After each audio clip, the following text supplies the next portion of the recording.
Eh, mon neveu pense en savoir plus que les meilleurs soigneurs. Les soigneurs ne savent peut-être pas tout, monsieur. Sébastien se consacre entièrement à la recherche d'un remède pour sa sœur. S'il y en a un, il le trouvera. Votre confiance en Sébastien est mal placée. Anne a été maudite par un sortilège de magie noire, et les gobelins ne risquent pas de s'expliquer. Il serait cruel de lui donner de l'espoir. La seule chose à faire, c'est veiller à son confort et rester à l'écart des fidèles. Sauf votre respect, un peu d'espoir pourrait remonter le moral d'Anne. Vous pensez sûrement bien faire, mais je sais ce qui vaut mieux pour Anne. Et pour Sébastien.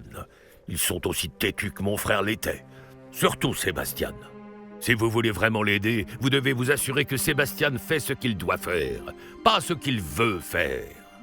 Il n'a aucune idée du mal qu'il pourrait faire s'il n'arrête pas. J'espère que vous retiendrez ce que j'ai dit. Au revoir. Je te demande pardon pour tout à l'heure. Ces crises sont difficiles à supporter.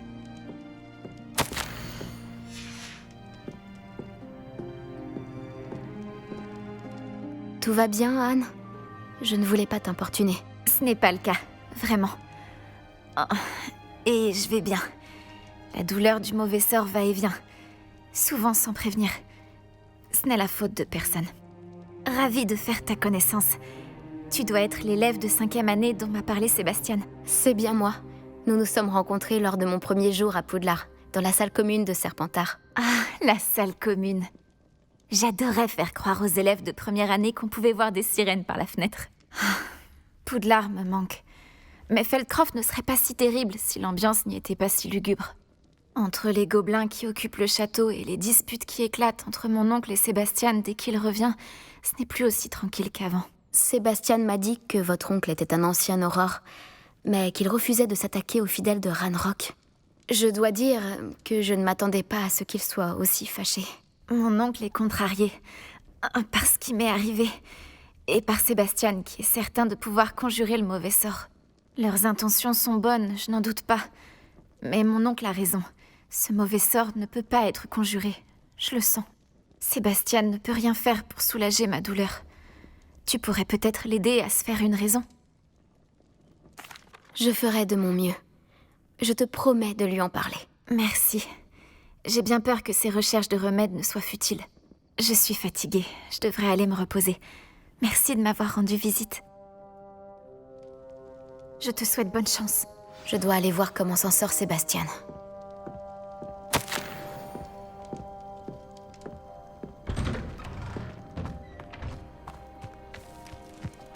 Pourquoi ne m'écoute-t-il pas? C'est ma sœur. Comment vas-tu, Sébastien? Tu viens d'avoir un aperçu de ce que je subis. Je m'excuse pour mon oncle. Je dois avouer que je ne pensais pas qu'il serait aussi en colère. Il est toujours en colère. Il n'a pas cessé de l'être depuis la mort de mes parents. Suite à l'agression d'Anne, ça n'a fait qu'empirer. C'est comme s'il me considérait coupable. Il dit que je suis bien le fils de mon père, comme s'il s'agissait d'une insulte. Il n'y a que moi qui essaie de l'aider. Lui a simplement abandonné. Anne et ton oncle ont l'air convaincus qu'il n'y a rien à faire qui puisse l'aider. Je refuse de croire ça. La douleur d'Anne n'est pas seulement physique. Ça l'a complètement changé. Ma sœur me manque. Et je vais la faire revenir. Bien, je vais te montrer où ça s'est passé. Les gens ne se rendent pas compte de quoi sont capables les fidèles de Ranrock. On ne doit surtout pas les sous-estimer.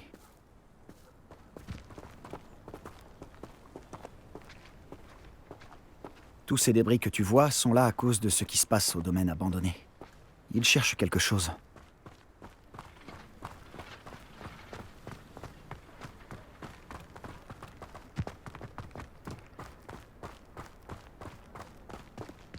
C'est là-haut, sur ce plateau, qu'Anne a été maudite.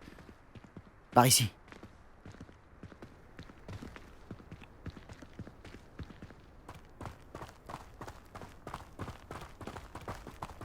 On va devoir fouiller dans ces gravats encore longtemps. Ranrock, c'est ce qu'il fait. C'est un honneur de participer. Pour moi, un plan sorcier, c'est mort. Confringo! Expelliarmus! Confringo! Levioso!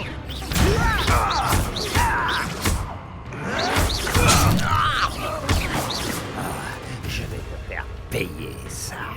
Confringo. Confringo.